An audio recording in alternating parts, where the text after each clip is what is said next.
सुप्रभात प्यारे बच्चों, मैं आपकी हिंदी अध्यापिका मुकेश कुमारी फिर एक नए अध्याय के साथ आपके सामने प्रस्तुत हूँ। अभी आप लोगों के सामने ये ऑक्सफोर्ड एडवांटेजेस का पेज खुला हुआ है, तो वैसे ही करना है जैसे कि मैं पिछले अध्यायों में आपको बता चुकी हूँ कि ऑक्सफोर्ड एडवांटेजेस के पे जाना है और लॉगिन नेम लिखना है और पासवर्ड लिखना है। तो यहाँ पर मैं माई बुक में जा रही हूँ। माई बुक, तो यहाँ पर आपको सभी को चैप्टर्स दिखाई दे रहे हैं। यहाँ करवाने वाले हैं मुकदमा हवा पानी का। ये पर्यावरण पर आधारित एक नाटक है। ये पर्यावरण पर आधारित एक नाटक है जिसके अंदर पर्यावरण को बचाने की बात हो रही है और हवा और पानी लोगों को बता रहे हैं कि वो हमें किस तरह से नष्ट कर रहे हैं या हमें किस तरह से प्रदूषित कर रहे हैं। तो वही हम इसमें सीखने को हमें इसमें मिलेगा।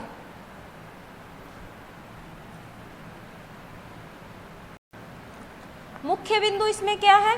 नाटक पढ़कर समझना कि हवा और पानी को प्रदूषित करने के लिए दोषी कौन है, सबसे ज़्यादा दोषी कौन है, इसमें हमें ये पता चलने वाला है। तो मनुष्य के अलावा प्रकृति को प्रदूषित करने वाला कोई नहीं है, ना उसे उसके अन्य जानवर करते हैं, लेकिन जो मनुष्य है वही जंगलों को काटकर और पानी के अंदर गंदगी को बहाकर उसे प्रदूषित कर रहा है। अभी आगे चलते हैं और हमें क्या सीखने को मिलेगा? प्रत्यय शब्दों का उचित प्रयोग करना, क्रिया के भेदों का उचित प्रयोग करना, जो कि हम भाषा से में करने वाले हैं। आगे चलते हैं, नाटक और कहानी में क्या अंतर होता है?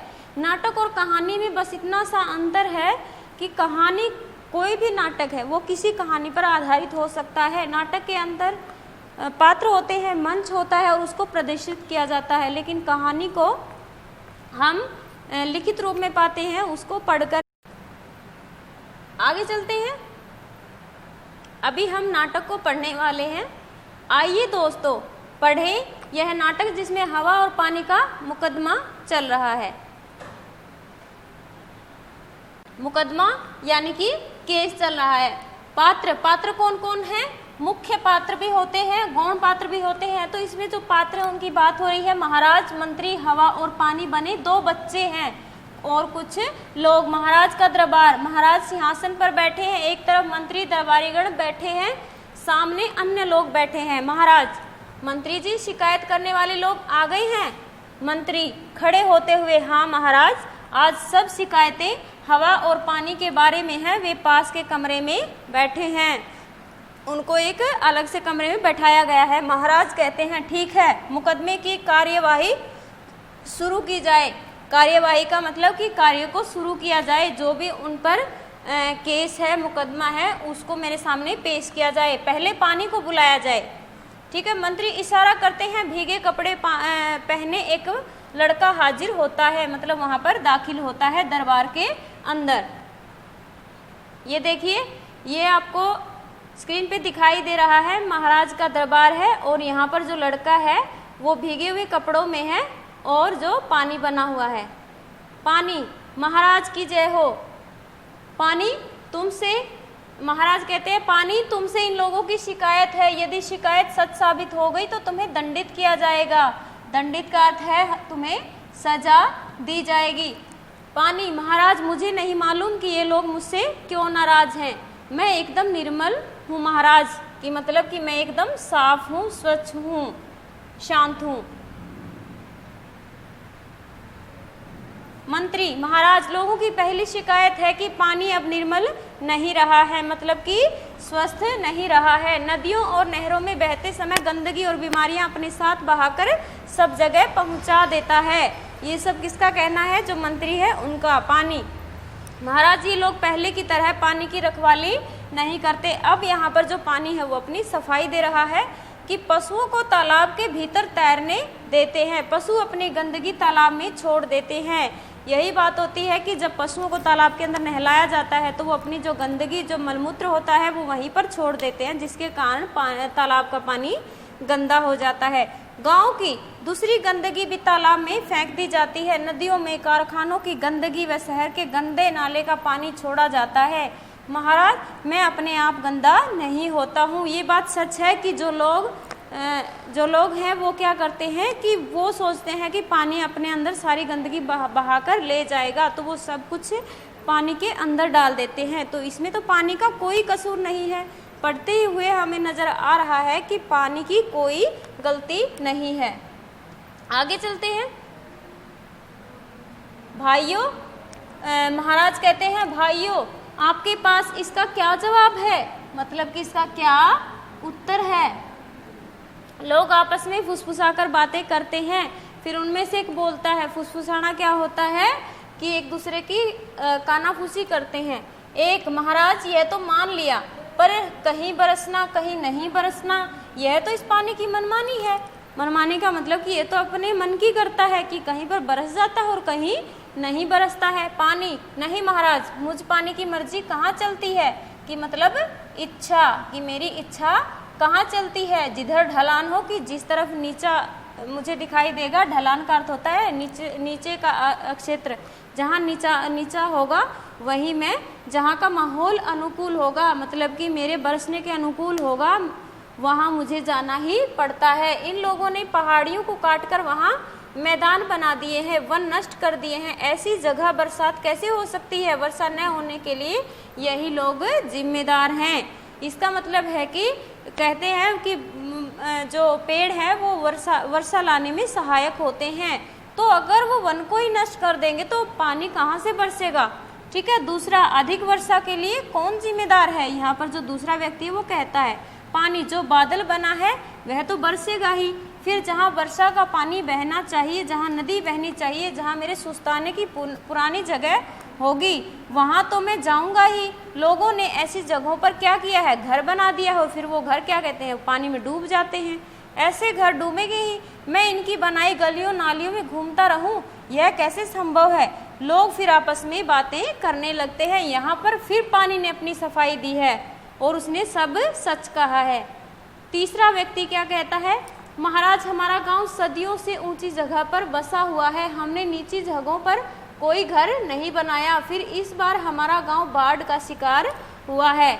महाराज, आंख मूंद कर चलता है पानी, आंख मूंद कर चलता है। आंख मूंदना क्या होता है? मीचना, अपनी आंखों को बंद करना। ठीक है। पानी, नहीं महाराज, मैं देखकर चलता हूँ, तभी तो ढलान की तरफ जाता हूँ, कभी ऊंची जगह पर चढ़ने की कोशिश नहीं करता। कोशिश मतलब प्रयत्न, मैं कभी यह प्रयत्न नहीं करता हूँ। इसका मतलब क्या है कि जो पानी है वो तो आपने देखा ही होगा कि जहाँ पर ढलान होगा वो उसी तरफ जाएगा। ये लोग जानते हैं कि इनके गांव के पास एक पहाड़ है, पहले उस पर बहुत से वृक्ष होते थे, वृक्ष पेड़ होते थे। आगे चलते हैं। पहाड़ से उतरते समय मैं वृक्षों के बीच में से होकर आता था और सीधे पानी के रास्ते यानी नदी के नाले में बहता था। अब लोगों ने पहाड़ से वृक्ष साफ कर दिए, मैं वहां से उतरता नहीं बल्कि लुढ़कता हुआ नीचे आता हूँ। मुझे खुद पता नहीं चलता कि मैं नीचे कहाँ गिरूंगा। तो देखो बच्चों, आपको पढ़ने से ही पता चल रहा है कि यहाँ पर सब गलती जो है वो इंसान की है कि उसने पेड़ों को काटा है, पहाड़ों को काटा है, तो फिर जो वहाँ पर बने घर हैं तो वो डूबेंगे ही। महाराज, और कोई शिकायत? कोई नहीं बोलता। तुम्हारी चुप्पी इस बात की गवाह है कि तुमने इन कारणों को मान लिया है कि तुम्हारा भला इसी में है कि अपनी गलतियां सुधारो और पानी को निर्मल तथा उपयोगी रहने दो, कि पानी को साफ रहने दो, तभी हमारा जीवन संभव है। अभी चलते हैं दूसरे दृश्य की तरफ। अब दूसरे दृश्य में कौन शिकायत लेकर आता है वो आपको बताया जाएगा। फिर यहाँ पर एक लड़की आती है, वो देखो कौन है?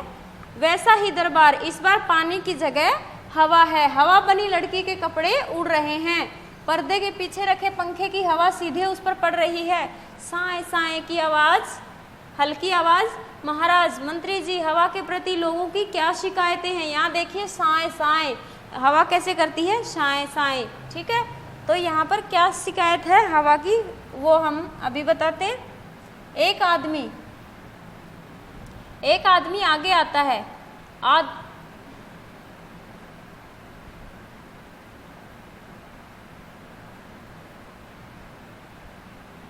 आदमी, महाराज की जय हो। महाराज आजकल हवा में खुशबू नहीं होती, यह हर समय हमारे यहाँ बदबू फैलाती है। हवा, महाराज यह आरोप झूठा है, बदबू के कारण तो मेरा जीना कठिन हो गया है। कठिन का मतलब मुश्किल हो गया है, ठीक है। अपने आप मेरे पास न तो खुशबू है न बदबू, पहले ऐसा नहीं होता था, पर इनके कारखानों से निकली गंदगी गैसें मुझ में घुल जाती है और यह बदबू दूर तक फैलती रहती है। ये तो आप सभी को पता होगा कि हवा की कोई खुशबू नहीं होती, ना कोई बदबू होती है, ठीक है। वहाँ का पर्यावरण ही उसमें खुशबू और बदबू पैदा करता है। मुझे याद है कि एक बार भोपाल के एक कारखाने से निकली जहरीली गैस मुझ पर सवार होकर दूर दूर तक फैल गई थी और कितने ही लोग मौत के मुंह में चले गए थे। ये देखिए कि वो इतनी जहरीली गैस थी कि उसने लोगों की जान ले ली। आदमी, लेकिन तुम अचानक चलकर हमारी आंखों में मिट्टी डाल देती हो, सब कुछ तबाह कर देती हो, तबाह नाश कर देती हो। क्या इसका हमने तुम्हें न्योता दिया है? इसका मतलब कि हमने तुम्हें बुलावा भेजा है कि आओ और हमारी आंखों में मिट्टी डाल दो? नहीं। हवा फिर क्या कहती है? चलना मेरा काम है, आप कहते हो तो लो, मैं चलना बंद कर देती हूँ। मैंने चलना बंद कर दिया, हवा का चलना बंद हो जाता है, सभी घुटन महसूस करते हैं। अगर 1 मिनट के लिए भी हवा रुक जाए तो हमारी सांसें भी रुक जाएंगी, जिस तरह से यहाँ पर लोगों का हाल हो रहा है। मंत्री कहता है, अरे हवा रानी नाराज मत हो, धीरे धीरे तो चलो, सांस लेना मुश्किल हो रहा है, मतलब कठिन हो रहा है, हवा बहने लगती है। महाराज हवा के बारे में और कोई शिकायत? महाराज जब पूछते हैं, औरत कहती है, महाराज हम अपने घर साफ सुथरे रखते हैं, पर हवा आंधी बनकर आती है और हमारे घर रेत और कूड़े से भर देती है। हवा तो बहे पर आंधी क्यों? इसमें भी देखना, हवा जो बात बताने वाली है इसमें भी इनकी ही गलती मिलेगी। हवा कहती है, महाराज आंधी से इनका मतलब मेरे तेज चलने से है। वैसे तो मैं हर समय बहती रहती हूँ, पर इन्हें जब गर्मी लगती है तो पंखा चलाकर मेरी गति बढ़ा लेते हैं। उसी तरह जहाँ भी हवा कम होती है मैं तेज़ी से वहाँ जाती हूँ। जब मैं तेज़ी से चलती हूँ तो रेत, मिट्टी, कूड़ा आदि जो हल्की चीज़ें मेरे रास्ते में होती हैं मेरे साथ उड़ने लगती हैं। ये अपने घर और दुकान साफ करके कूड़े करकट कूड़ा घर के आसपास गली में या सड़क पर डाल देते हैं। कई बार गांव के बाहर कूड़े के ढेर लगे होते हैं, इनका फेंका कूड़ा ही वापस इनके घरों में जाता है। महाराज लोग अपने गांव या शहर में पॉलीथीन की थैलियां सड़कों पर फेंक देते हैं, वे मेरे पास उड़कर खेतों में फैल जाती हैं और फसलों को नुकसान पहुंचाती हैं। इससे मेरा मन बड़ा दुखी होता है। यहाँ पर देखिए जो हवा है वो बहुत दुखी नजर आ रही है। महाराज मैंने सबकी बात सुनी है, लोग हवा से दुखी तो हैं, पर कसूर हवा का नहीं है। लोगों को सफाई की आदत अपनानी होगी, तभी हवा दूषित होने से बचेगी। कि कूड़ा जो है वो उसके स्थान पर जाना चाहिए, न कि ऐसे ही सड़क पर या गलियों में बाहर फेंक दिया जाना चाहिए। तभी हमें चाहिए कि हवा और पानी को अपना दोस्त मानकर उन्हें नुकसान न पहुंचाए, इसमें ही हमारा भला और बचाव है। इसी तरह से हमें क्या करना होगा, हमें हवा और पानी को अपना दोस्त बनाना होगा। लोग हवा और पानी के प्रति दोस्ती का भाव दिखाते हुए चले जाते हैं। ठीक है बच्चों, आपको ये कहानी बहुत अच्छी लगी होगी। कहानी नहीं, नाटक है। इसमें आपको पता चला होगा कि हमें हवा और पानी को प्रदूषित नहीं करना चाहिए, क्योंकि ये हमारे लिए ज़रूरी है। आगे चलते हैं। आगे आपको कुछ अभ्यास दिया गया है, वो अभ्यास क्या है उसकी मैंने पीडीएफ तैयार कर दी है। ठीक है, आप सभी को पीडीएफ की मदद से आपको पीडीएफ की सहायता इसमें लेनी पड़ेगी। अभी आगे चलते हैं। शब्दों का पिटारा। शब्दों का पिटारा में देखिए क्या कहा गया है।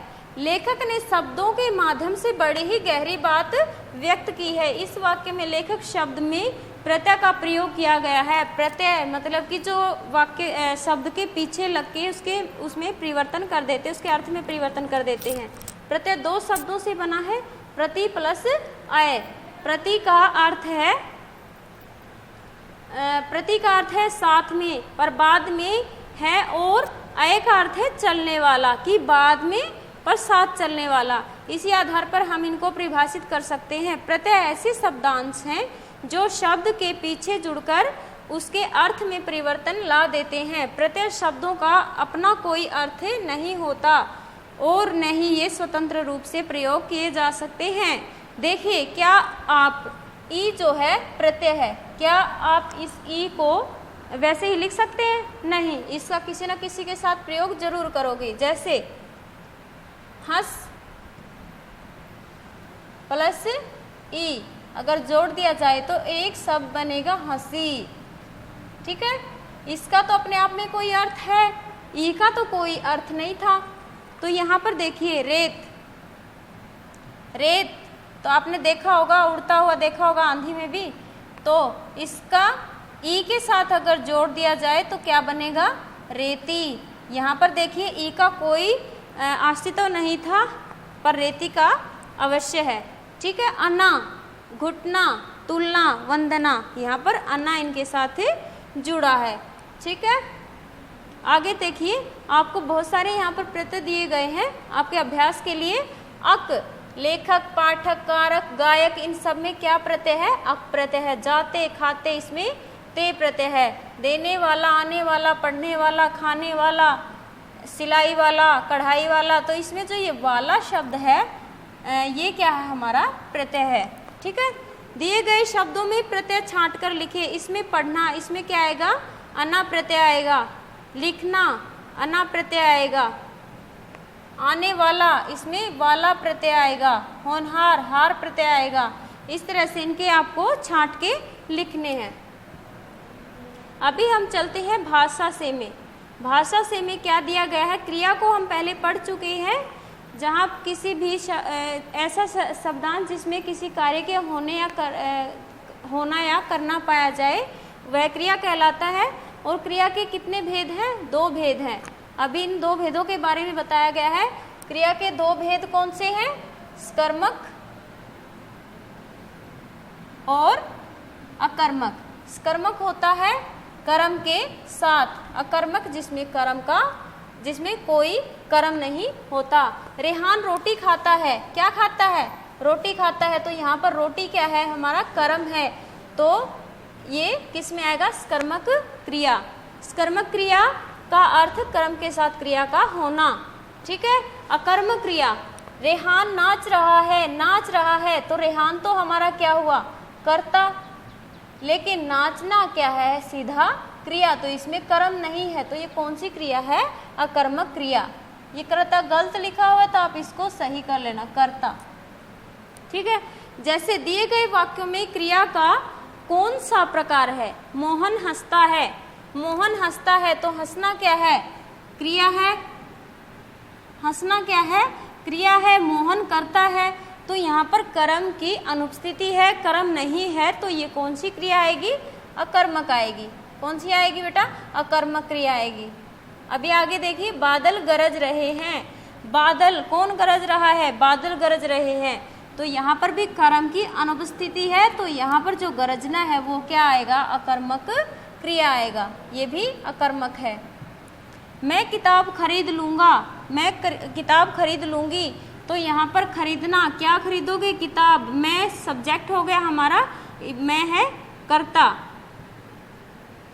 खरीदना क्रिया है, किताब हमारा कर्म हो गया, तो ये कौन सी क्रिया है? स्कर्मक क्रिया है।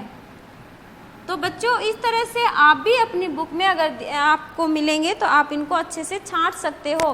तो यहाँ पर पता चल गया ना आपको कि कर्म है तो वो तो होती है स्कर्मक क्रिया, और जिसमें कर्म नहीं है वो होती है अकर्मक क्रिया। इसके साथ ही हम अपना लेसन यहीं पर ख़त्म करते हैं। अगर आपको इस लेसन में, इस पाठ में, नाटक में कुछ ना समझ में आया हो या फिर आपको भाषा के अंदर कुछ समझ में ना आया हो तो आप मुझे व्हाट्सएप करके या फिर फ़ोन कॉल के सहायता से पूछ सकते हैं। धन्यवाद।